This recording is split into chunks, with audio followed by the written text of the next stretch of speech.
Grant snatched the eviction notice from my trembling fingers and burst into laughter so loud that everyone in the kitchen froze mid-conversation. Our cousins turned to stare. Mom's champagne glass paused halfway to her lips. Grant waved that paper around like it was the punchline to the world's funniest joke. $500? He howled, his face red with amusement. You seriously can't scrape together $500? The room felt like it was spinning. I watched him turn to our assembled relatives, his grin stretching wider as he added, maybe some people just aren't cut out for adulthood, you know? Scattered, nervous laughter rippled through the crowd. Aunt Carolyn looked away. Uncle Raymond smirked into his drink. My face burned with shame so intense, I thought my skin might actually catch fire. Something deep inside my chest cracked clean in half. I stood there, frozen in my humiliation, as Grant continued entertaining everyone at my expense. The mockery in his eyes wasn't new. I'd seen it my whole life. But this time felt different. This time, something fundamental shifted inside me. My name is Arden Rowe, and that was the moment I realized my own family enjoyed watching me fail. I drove home in silence, so thick it felt suffocating. My hands gripped the steering wheel until my knuckles turned bone white. Grant's laughter kept replaying in my head like a broken record, each echo making my stomach twist harder. The highway lights blurred past my window as tears threatened to spill over. I blinked them back furiously. I wouldn't give him that satisfaction, even alone in my car. My jaw clenched so tight my teeth ached. Never again, I whispered into the empty vehicle. The words felt like a promise and a threat all at once. I thought about every family gathering where Grant had made me the joke. Every time Dad had joined in, shaking his head like my struggles were character flaws instead of circumstances. Every time Mom had stayed silent, choosing peace over protecting me. The anger building in my chest felt different from regular frustration. It was cold, focused, determined. Something had crystallized during that kitchen humiliation. I was done being their entertainment. When I finally pulled into my apartment complex, my hands had stopped shaking. I walked toward my front door with my head up. Then I saw it, a second notice taped over the first one. The deadline had been moved up by 3 days. That night, sleep wouldn't come. I lay in bed staring at my ceiling, and memories I'd tried to bury came flooding back with brutal clarity. I was 12 again, hiding at the top of the stairs during one of Dad's poker nights. Grant's voice had drifted up, loud and confident, as he entertained his teenage friends in the living room below. Arden, he'd said laughing. She'll always need rescuing. That's just how she is. Dad's distinctive chuckle had followed. The boy's not wrong. Some people are just built to struggle. The other men had joined in the laughter. I'd pressed my small hands over my ears, but the words had already burrowed deep into my brain where they'd lived for 15 years. Now, lying in my dark bedroom, I realized something I'd never fully understood before. Grant hadn't just been mean that night or today in the kitchen. Humiliation was his native language. Making me feel small was how he felt big. My phone buzzed on the nightstand. A voicemail notification from 2 years ago that I'd never deleted popped up in my notifications. Dad's voice, sharp and disappointed. Stop embarrassing this family and get your act together, Arden. I deleted it. Then I started looking for jobs. The warehouse was massive, cold, and smelled like cardboard and diesel fuel. I'd taken the first position I could find, night shift at a logistics company, sorting packages and managing inventory routes. The pay was barely above minimum wage, but it was immediate and it was something. My supervisor, Mr. Keene, was a gruff man with silver hair and permanent frown lines. He handed me a scanner and a reflective vest without much ceremony. Night shift's tough, he warned. Most people quit within a week. You stay focused, follow the system, and don't cause problems. I won't cause problems, I promised. He nodded, unconvinced, and walked away. The work was exhausting. My feet ached within 2 hours. My back screamed by hour 4. But every time I wanted to complain or slow down, I heard Grant's kitchen laughter echoing in my head. That sound became fuel. I worked faster. I organized better. I found small inefficiencies in the routing system and mentally cataloged them. Around 3 a.m, during my brief break, I noticed someone watching me. A quiet man in plain clothes stood near the far wall, observing the floor with careful attention. He wasn't dressed like management, but he wasn't working either. Our eyes met briefly. He didn't look away. Neither did I. The next night, the man approached me during my break. Up close, he looked about 40, with kind eyes and an unsettling ability to stand completely still. "You're new," he said. It wasn't a question. It started yesterday. I sipped my coffee, wary. I've been watching how you work. He paused, reading my defensive expression. That's not creepy, I promise. I watch everyone. You're different.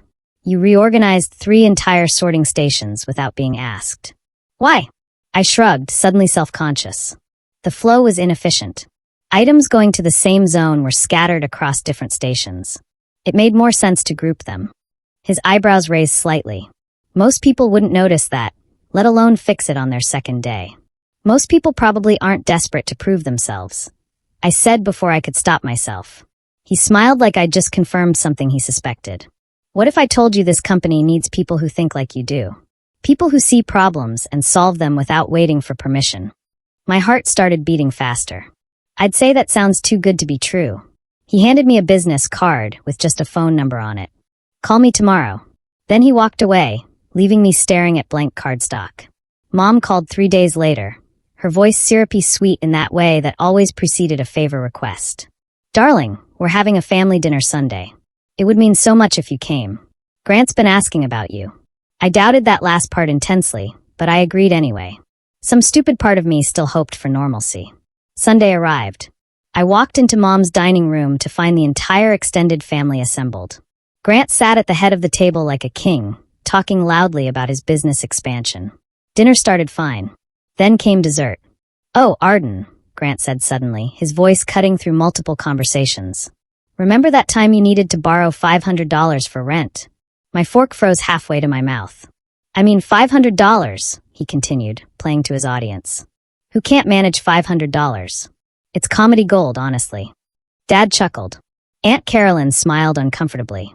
Uncle Raymond shook his head like I was a cautionary tale. I set down my fork carefully. Stood up slowly.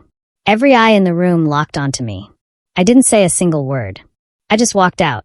Don't be dramatic, Grant shouted after me. It was just a joke. The front door closed behind me, muffling his voice. The next evening at work, Mr. Keene approached me with an odd expression. Arden, there's someone who wants to speak with you. Conference room B. About what? He didn't say. But when this particular person asks for a meeting, you go. My stomach knotted with anxiety as I followed him down unfamiliar hallways. The warehouse had offices. We stopped outside a room with glass walls. Inside, I could see a long table, proper chairs, and the quiet man from my break standing near the window. Good luck, Mr. Keene said, and left me there. I pushed open the door. The man turned and smiled. Thanks for coming, Arden. Please sit. I sat, my mind racing with possibilities. Was I being fired? Promoted?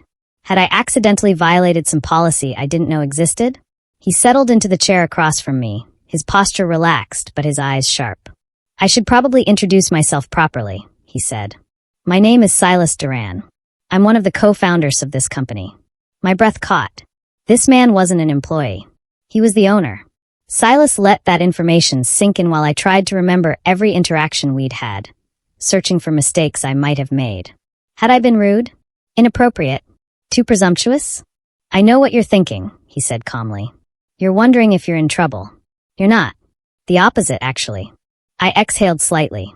I work undercover sometimes, Silas continued. Walking the floor, watching operations, talking to frontline workers. Most executives lose touch with the actual mechanics of their business. I refused to let that happen. So I dressed down, keep quiet, and observe. And you observed me? I observed someone with natural leadership instinct and systems thinking. That's rare, Arden. Especially at your age and experience level. My throat felt tight. Nobody had ever talked about me this way. Grant was the capable one. I was the failure who needed rescuing. Most people do what they're told and nothing more, Silas said. You saw inefficiency and fixed it because it bothered you. That's not just work ethic. That's strategic thinking. I just moved some boxes, I whispered. No, you optimized a system. He leaned forward. Have you ever considered a career in supply chain strategy? I almost laughed. I barely finished community college. Education and intelligence aren't the same thing. I'm asking if you're interested. I stared at him, afraid to hope. Silas outlined his proposal. He'd create a paid training position for me. A mentorship program where I'd learn logistics strategy, operations management, and business systems while helping test process innovations across the company. This isn't charity, he clarified. I need sharp minds who understand ground-level operations. You'll work harder than you've ever worked. But you'll also learn skills that most people spend decades acquiring. My hands were shaking. Why me? Because when I asked what you'd change about the warehouse systems, you had 7 ideas ready immediately. Most managers can't do that after years in their positions. He slid a folder across the table. Inside was a training schedule that looked absolutely terrifying. Advanced logistics courses, supply chain certification programs, strategy seminars. The workload was intense, borderline impossible. But it was also a door I'd never known existed. I need to think about it, I said, though my heart was already screaming yes. Take 24 hours. Call the number on that card I gave you. I walked out of that conference room feeling like I'd just been offered a lifeline from someone who actually saw me as capable instead of tragic. The training schedule felt heavy in my hands. I called him 6 hours later and accepted. The training demolished me. I studied until 3 a.m, worked my warehouse shift, then studied more. My brain felt like it was being rewired. Every concept seemed designed to prove I was too stupid for this opportunity. Inventory optimization models, statistical process control, multimodal transportation strategy. The terms alone made my head spin. I called Silas twice to quit. Both times he talked me down. You're not broken, Arden, he said during the second call. You're underdeveloped. There's a difference. Broken can't be fixed. Underdeveloped just needs time and effort. I failed my practice exam, I said miserably. Scored 40%. And now you know what you don't know. Study those areas and try again. I wanted to argue that I wasn't smart enough, that Grant had been right all along, that some people were just built to struggle. But something stubborn in my chest refused to accept that anymore. I studied harder, slept less, pushed through the exhaustion and self-doubt. 3 weeks later, I took my first certification exam. When the results loaded on my screen, I had to read them twice to believe what I was seeing. 94%. Near perfect. I sat in my tiny apartment and cried for the first time since the kitchen humiliation. While I was buried in coursework, Grant's world was expanding. News traveled through family channels that he'd bought out a small distribution startup. Mom called everyone she knew to brag about his business acumen. Grant's absolutely unstoppable now, she gushed to me over the phone, apparently forgetting she was talking to the daughter he'd humiliated. He's going to be so successful. I made non-committal sounds and hung up quickly. But I couldn't stop thinking about it. Distribution and logistics were exactly what I was studying now. Curiosity got the better of me.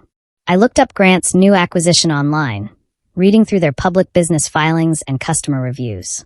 What I found made my stomach drop. The company was a disaster. Terrible retention rates. Constant delivery failures. Online reviews described missing shipments, damaged goods, and customer service that never responded. Their operational systems were a catastrophe. Grant had just bought a sinking ship and didn't even know it was taking on water. I closed my laptop and said nothing to anyone. But I filed that information away carefully. 6 weeks into my training, Silas invited me to present a routing efficiency proposal to the operations team. My hands shook as I stood before 15 senior employees, most of whom had been working in logistics longer than I'd been alive. I explained my idea, a zone-based sorting system that would reduce handling time by 30% and cut fuel costs significantly. I'd run the numbers a dozen times, checked every assumption, built contingency plans. The room stayed silent when I finished. Then questions started coming. Hard questions. I answered each one, my confidence growing with every response.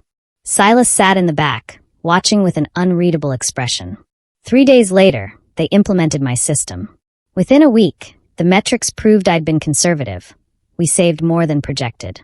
Silas called me into his office. The board meeting is next Tuesday. I'm crediting you publicly for this innovation. That's not necessary. Yes, it is. Own your wins, Arden. The following Tuesday, Silas stood before the company's leadership and investors, and spoke my name with respect I'd never heard directed at me before. Later that day, he invited me to a private investor dinner. The restaurant was the kind of place where prices weren't listed on the menu. I wore the only professional dress I owned and felt completely out of place among executives in designer suits.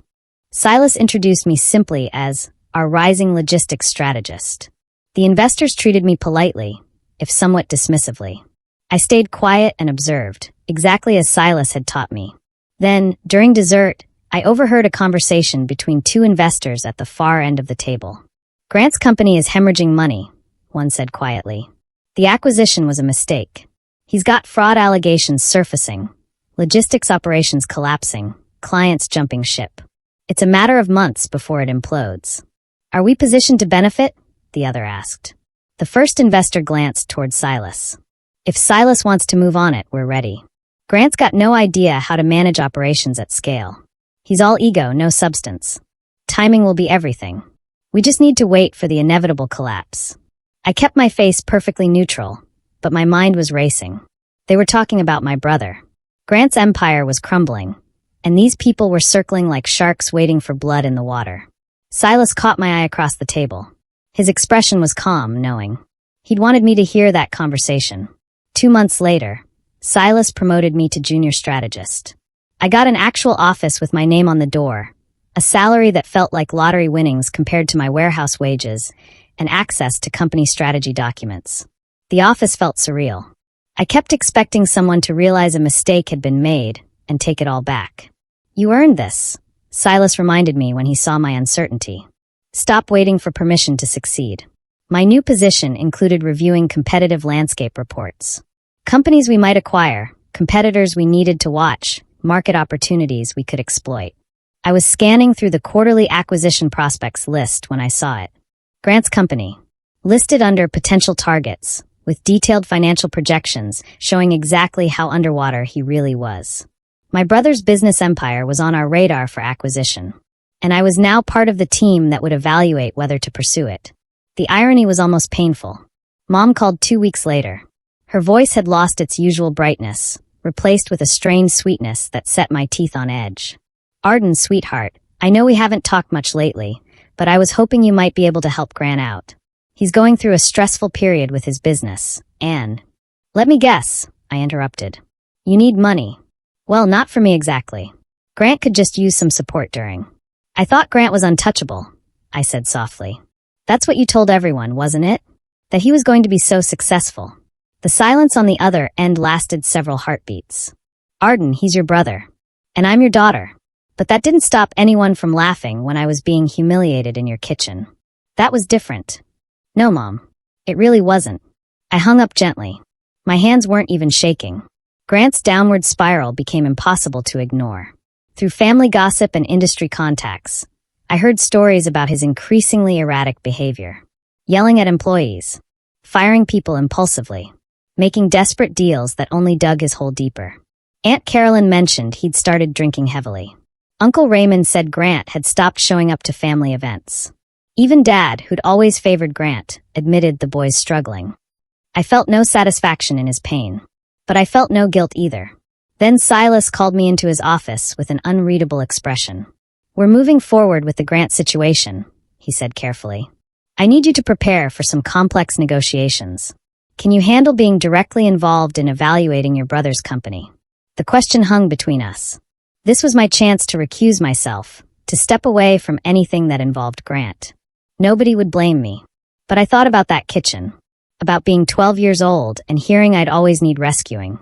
About every time my family had chosen Grant's ego over my dignity. I can handle it, I said. Silas laid out the strategy. We'd offer Grant a restructuring investment. Enough cash to keep him afloat temporarily, but with conditions that would fundamentally change his company's power structure. He'd have to accept board oversight, operational changes, and significantly reduced control. He'll never agree to this, I said, scanning the terms. They were fair but firm, leaving Grant with minimal real authority. Silas pulled out a signed document. He already did. Yesterday. I stared at Grant's signature on the contract, right above the clause that restructured his entire board. He'd been so desperate for cash that he'd signed without properly reading the implications. My brother had just sold his company's control to save himself from immediate bankruptcy. There's something else, Silas said quietly. He slid another document across the desk. It was the new board composition list. 7 names total. Silas's name was at the top as chairman. And right beneath his name, in clear black text, Arden Rowe, board member and operations advisor. My brother had unknowingly put me on his company's board. The contract was finalized over the following week. Legal teams exchanged documents. Investors approved the terms. Grant, still apparently unaware of the full implications, celebrated on social media about new capital partnerships. I watched from my office as the machinery of corporate restructuring moved forward with mechanical precision. This wasn't revenge, it was just business. Grant had mismanaged his company so badly that this was the inevitable outcome. Still, my stomach twisted with complicated emotions. This was my brother, despite everything.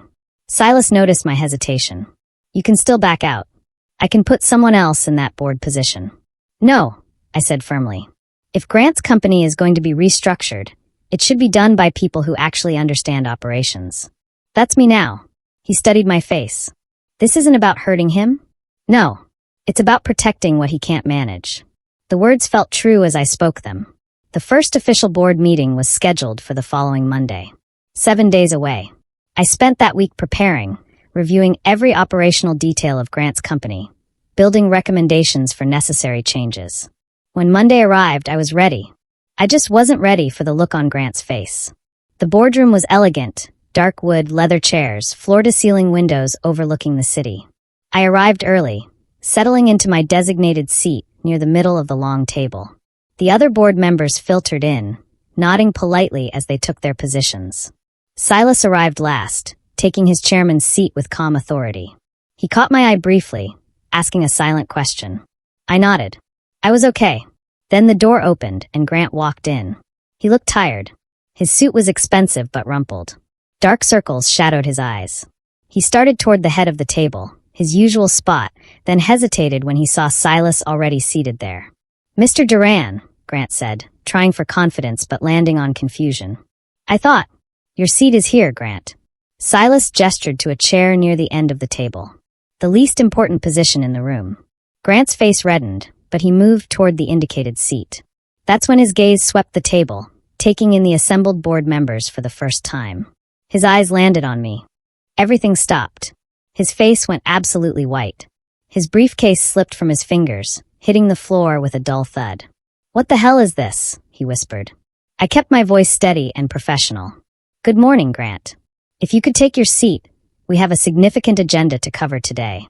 He stood frozen, staring at me like I'd materialized from thin air. Arden? What are you? Why are you? Silas interrupted calmly. Ms. Rowe is a board member and operations advisor per the restructuring agreement you signed.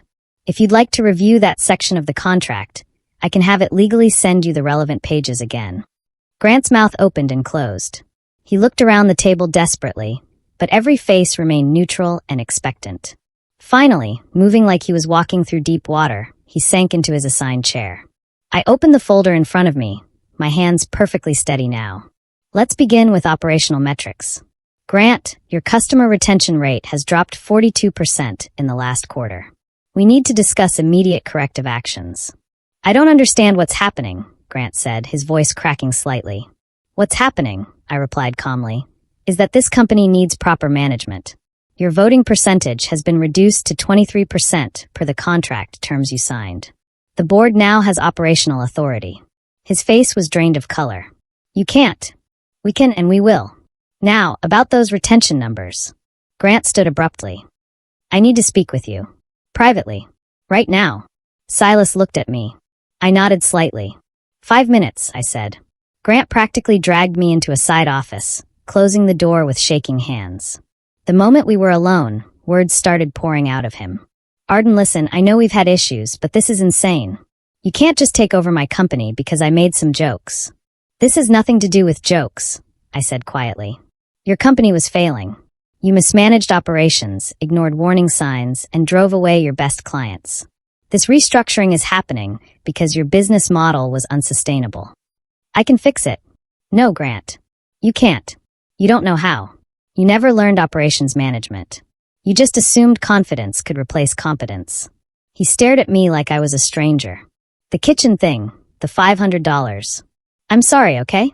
I shouldn't have laughed. It was just sibling teasing. No. My voice came out harder than intended.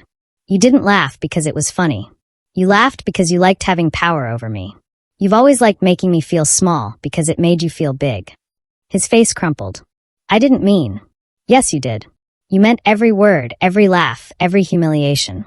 And our family encouraged it because nobody wanted to be your target instead. Grant's eyes glistened. So this is revenge? No. This is a necessity. I'm not here to hurt you, Grant. I'm here to protect what you can't manage. Your employees deserve better. Your clients deserve better. Your company deserves better. I moved toward the door. We should get back. News of the board restructuring spread through the family within days. My phone exploded with messages, mostly angry ones. Dad called first. Arden, what the hell did you do to your brother's company? I helped save it from bankruptcy. By humiliating him? By taking everything he built. The irony was staggering. You mean like he humiliated me in Mom's kitchen? Like you laughed when he did it?